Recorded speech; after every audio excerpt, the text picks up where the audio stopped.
going to start by cutting open our bag of barbecue chips. Okay. And over here, we're going to cut open our bag of sour cream and onion. Pour some barbecue sauce into our bag of barbecue chips. And in this bag, we're going to add a few scoops of French onion dip. Next, we're going to crack in one hell egg no. straight into the bag. And of course, Just do it in a bowl. For this next part, we need some gloves. Let's take our chicken drumsticks. And can you season your chicken? Like, seriously? And of course, into our sour cream and onion mixture. What is it with people not wanting to season their chicken?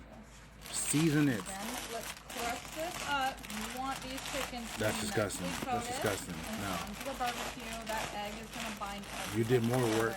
Let's That's more pull work out doing our all that chicken than just get seasoning that it and right doing in it our simple. hand. That's too much Give it a work. nice little squeeze. That way all the chips stay on. That's gonna come out disgusting. I'm sorry. So good. Doesn't it?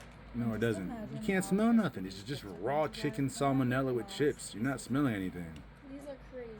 You might smell the How quick and chips. easy was that? Let's get this in the oven.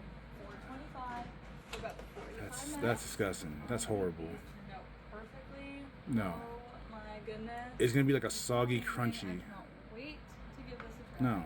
Let's get these out of here and onto a plate. Look at that non-seasoned chicken. What are you biting into? Just pure white nothing. That's disgusting. Don't do this, y'all. Don't do this. Season your meat. Season your meat. Can't eat at everyone's house. Oh yeah. That one's the winner.